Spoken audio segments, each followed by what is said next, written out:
purpose of this affidavit is to deal with my apology for and reasons for departure from the ad hoc committee on 2026-02-26.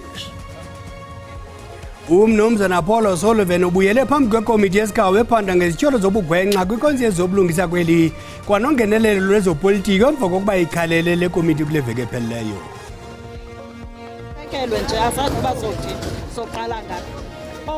Zingaphi kweshumi ivenkile ezitshe zaluthuthu kudedekhu lwevenkile izolo kwidolophu yakutsolo eMpuma Koloni.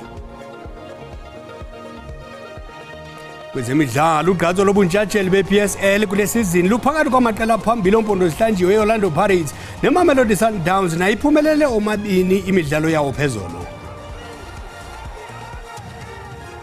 Inkosi Mazole isicaka sithambile ndingaphosisanga Maseko mandikawulendi warhuqa. Umnumzana Apollo Sullivan ubuyele phambi kwekomiti yesikhawu ephanda ngezityholo zobugwenxa kwikonzi yezobulungisa kweli kwanongenelelo lwezopolitiko emva kokuba ikhalele le komiti kule veki ephelileyo. Awaxolanga amalungu ekomiti indlela aziphethe ngayo umnumzana Sullivan emtyhola ngokwagrogrisa kunye namangqina avela phambi kwale komiti. Akwamtyhola ngokuxhaphaza owayesakuba ngumtshutshisi uadvocate Michael Mashugha zityholo ezo azikhabayo umnumzana Sullivan. Lwekomiti yesikhawu ephanda ngezityholo zobugwenxa kwinkonzo yezobulungisa nongenelelo lwezopolitiko umnumzana Soviet Lihanyane uqale ngokubulela umnumzana O'Sullivan ngokuvela kwakho phambi kwekomiti watsho wayiphosa intambo kuye noye wafunda uxwebhu olufungelweyo exolisa ngokukhalala lekomiti ngolwesine kule veki ephelileyo esithi uleka inqwelomoya. Kunjalo namhlanje uthe akazuzidandalazisa izizathu kuba ziqulethe inkcukacha eziyimfihlo. The purpose of this affidavit is to deal with my apology for and reasons for departure from the ad hoc committee on 2026-02-26. Kanti ke awaxolanga konke amalungu ekomiti indlela aqhuba ngayo umnumzana O'Sullivan nalapho kutyholwa ukuba uthe gqolo egrogrisa amalungu ekomiti namangqina kuquka owayesakuba ngumtshutshisi uadvocate Michael Mashugha. Okukuza emva kokuba uadvocate Mashugha enike ubungqina kule komiti ngefuthe lika O'Sullivan kwibutho elikhethekileyo lophando ngokuziphatha kwamapolisa i-IPID emtyhola ngokuphazamisana neenkqubo zophando. You have, through a video that was played here, threatened the Parliament and the members of the committee. You threatened, according to the evidence that was delivered to us yesterday, Advocate Mashugha, that you are going to send him to jail. You later, after he's arrested, are going to go after his wife. Why are you pulling people around? Van uyaziphika ezityholo kwicala lezigrogriso uthi ngabo abamkalayo. It might be seen as bullying on my part, but it needs to be taken into context with the unlawful conduct of those people against me, which included dragging me off a plane in front of my minor children. Ikomiti iyakhuba obebhala kwindaba ze-SABC Ndingundimphiwe Gift Nongqotho. Zingaphi kweshumi ivenkile ezitshe zaluthuthu kudedekhu levenkile izolo kwidolophu yakutsolo eMpuma Koloni. Abanini bevenkile babalilahleko logama bezama ukusindisa okukushiyekileyo emlilweni. Unobangela walo mlilo awukaziwa. Abacima imlilo bebila besoma bezama ukucima amalangatya ebetyukyukyukya ivenkile ngenxa yomlilo uphahla luwele ngaphakathi konakaliseka impahla ukutya nezinye izinto. Osomashishini balahlekelwe yonke into. We were sleeping 6 o'clock, there somebody called, the shop is burning and something problem here, and we just come here morning time, then we see it is burning and we don't have the chance to take it out the stock also. In the morning I'm sleeping, I think so plus minus 6 o'clock, and one security called me, say in fire you shop. And same time when I'm coming, I try to one open, I see too much black smoke inside and I can't make him there inside. Too much black smoke. Umasipala utyholwa ngorhuqa iinyawo ekunyanzeliseni oosomashishini kunye nabanikazi bezakhiwo ukuba balandele umthetho. Umasipala uthi uyathetha-thethana nabanikazi bezakhiwo ngemeko yezakhiwo eziwohlukayo. Sikhathazekile kakhulu uNkuli ngalento yenzekileyo apha yokutsha kwezi shops. Kuba affecta uqoqosho lwethu. Kuba kukhona abantu apha abasebenzayo. Besebenza kwezi shops zalaba abantu bangaphandle. Siye sivuyele ke loo nto kuba iyabanceda at least kube khona into ephezulu kwetafula. Osomashishini abathengisa esitratweni nabo balahlekelwe zimpahla zabo bebezicinisa kwezi venkile. Yonke into silahlekelwe nje asazi bazothi soqala ngaphi. Omakhulu bethu bebethenga apha zonke izitoko ezithile. Sifike ekuseni phaa ngo-6 o'clock kusitsha kule shop lama Ethiopian. So asayazi uba inoba kuye kwenzekani kodwa selibale noba kuye kwathini. So samuvisa ke sathutha loo damage isenzekeleyo kwathini because i-affected. Umasipala uyakungqina ukuba ngenene imeko ezakhiwo ezohlukayo nezitrato ezizele imingxuma amadama nelindle elibaleka ezitratweni ngumngeni omkhulu. Iindlela zethu ke apha siyaziqwalasela kangento yobana kwezi nto potholes uzibonayo apha siyaprotyora ukwenzela into yobana sifumane inkampani ezawuba right ekusincediseni apha kusuke ezi-potholes. Kudala ke abantu bekhalaza befaneleke, so besilungisa ke iimeko zethu kuba xa uthenga ngemali yakwarhulumente kufuneka ulandele imigaqo. Amapolisa aphanda imbangela yomlilo. Ndinkululeko Nyembezi weendaba ze-SABC kuTsolo. Umlawuli jikelele wezotshutshiso Advocate Andy Mothibe ukhuphe isilumkiso esengqingqwa kwabo bayinxalenye yamaqela olwaphulo-mthetho namagwesa esebe lezamanzi nogutyulo atyholwa ngokusebenzisana noNqevu kwicandelo lezamanzi. Umlawuli weli jikelele wezotshutshiso loluntu bethetha kumsitho wokuphehlelelwa kweqonga lokulwa urhwaphilizo kwicandelo lezamanzi ePitoli, ilinge lenyanda enye eliqilima phakathi kwesebe lezamanzi nogutyulo lelindle nebutho elikhethekileyo lophando i-SIU, nenjongo yalo ikukusiphula urhwaphilizo oluthe gqolo nokuxhoxa icandelo lezamanzi kweli. Kekambe okaMothibe uthe eliqonga liza kuba phantsi phezulu nezicwangciso nemigudu yokuthintela, ukutyhila, ukuphanda nokuphendula kurhwaphilizo olumokamokana nelisebe lezamanzi emva kokufumanisa ukuntyumpa-ntyumpeka kweli sebe kubuqhophololo nolawulo olugwenxa. The message is clear that there will be consequence management. We will act. We also collaborate with SIU. We from NPA, there's an asset recovery, asset forfeiture unit, which collaborates with SIU to ensure that we leave no stone unturned. Ukanti ke xinenisa kwababandakanyekayo kulo msitho ePitoli okaMothibe ukhankanye ingalo yomthetho eza kubaqatha esithi amaqela ezigilamkhuba namagosa athenxayo aza kugagana neziphumo ezifanele lo mkhwa udodobalisa ugqithiso lweenkonzo kwiingingqi ezithile zelizwe. Ndimlo Lilitha Ntsundwani kwiindaba ze-SABC eRhawutini.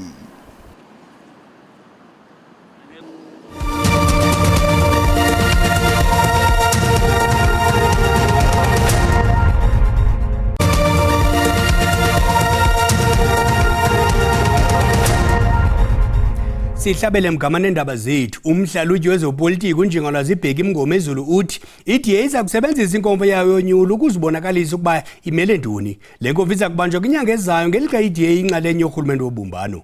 Izikhundla eziliqela kuquka esenkokheli kazwelonke, ezikasihlalo webhunga namasekela kasihlalo webhunga kuza kukhutshiswana ngazo. Ilungiselela inkomfa yonyulo ngomhla we-11 no-12 ku-April. Eliqela lalisakuphikisa ngoku liyinxalenye yorhulumente wobumbano nilabaphathiswa abathandathu namasekela abaphathiswa. Inkcubabuchopho yezopolitiko ithi lifikile ixesha lokuba iDA izibonakalise licace ifuthe layo kwi-GNU.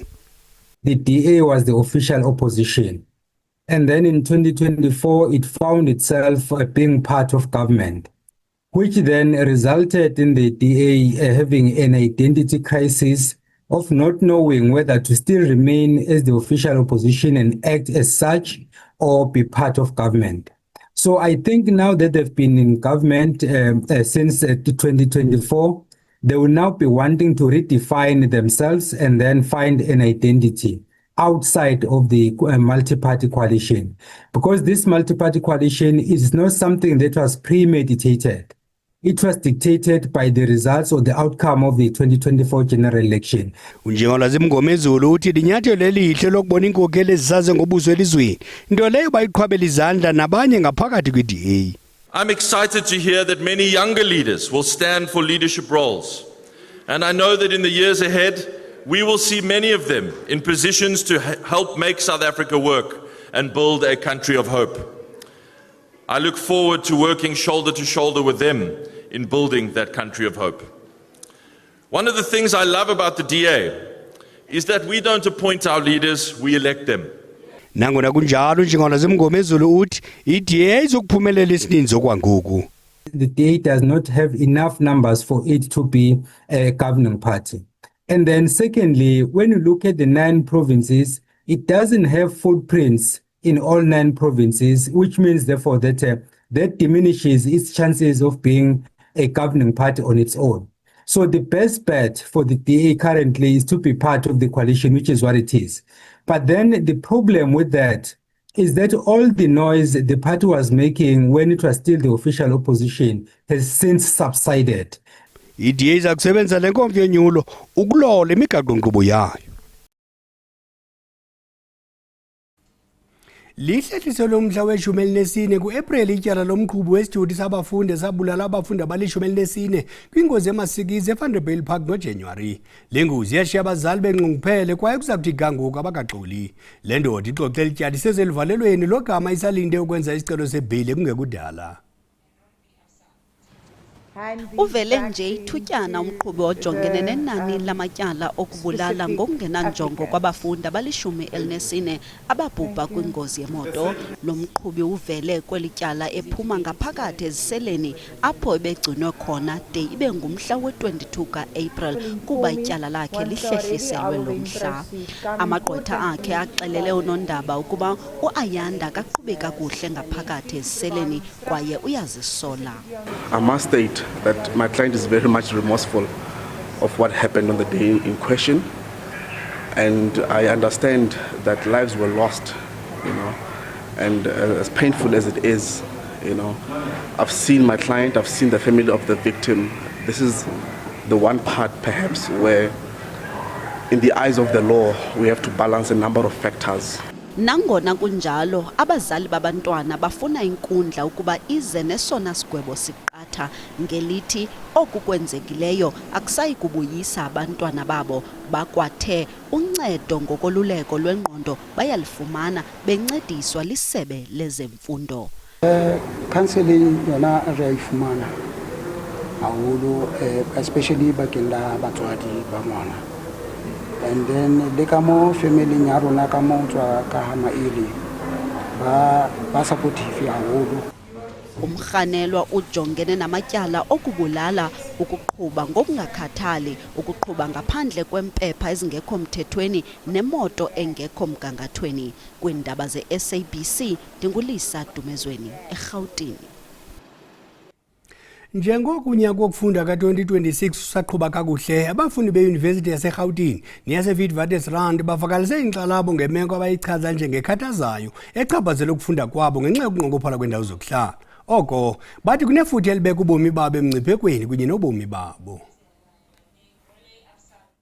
Icandelo lemfundo ephakamileyo eMzantsi Afrika, imfuno yendawo zokuhlala zabafundi iyaqhubeka iba sesona sidingo siphambili nesisidingo esikhulu. Kuzwelonke elilizwe sithetha nje lijongene nokunqongophala kweebhedi zokulala kwabafundi ezingaphezulu ka-500,000, nto leyo eyenza kube nzima ukuba iiyunivesithi zikwazi ukwamkela bonke abafundi abafuna iindawo zokuhlala. There's always a notion or a narrative that's been driven that there's a shortage of beds. Well, I'd be ignorant not to say that because there's a growing number of student enrollment each and every year. But the issue here now when we dissect it deep is that there's a shortage of quality and affordable student accommodations. Kwidyunivesithi yaseRhawutini iyodwa eliziko lifumene izicelo zendawo zokuhlala zabafundi eziphantse zibe yi-100,000 kulo nyaka, ngaphandle nje kokuba kweli ziko kukho iibhedi ezibalelwa ku-7,000. Ngenxa yoko amawaka abafundi banyanzelwa ukuba bangene kwiindawo zokuhlala ezingalawulwa ngokomthetho okanye ezingakhuselekanga, apho inkxalabo yokhuseleko kunye nemigangatho yokuphila kakuhle iqhubeka iba ngumcelimngeni.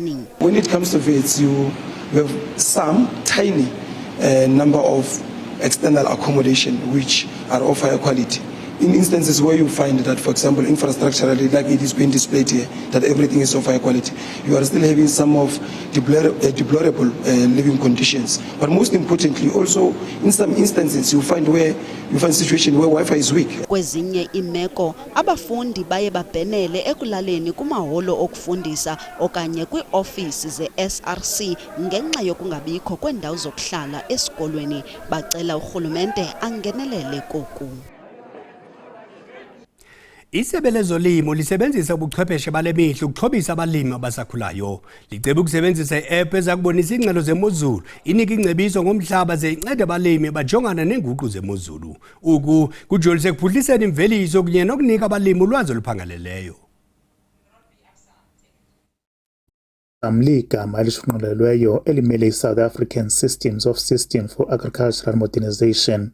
Amafama adibane eMthatha ukubonisana nokwabelana ngolwazi ngokusetyenziswa kwale app. Le app izokwazi ukuba umfama abone imeko yemozulu ngaphambi kokuba aqalise ukulima okanye atyale.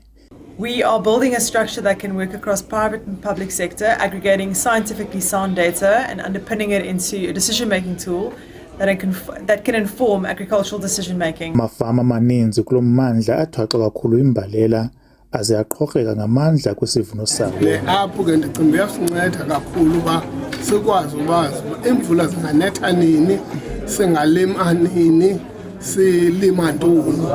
Ndicinga iyasinceda kakhulu ke le app lona.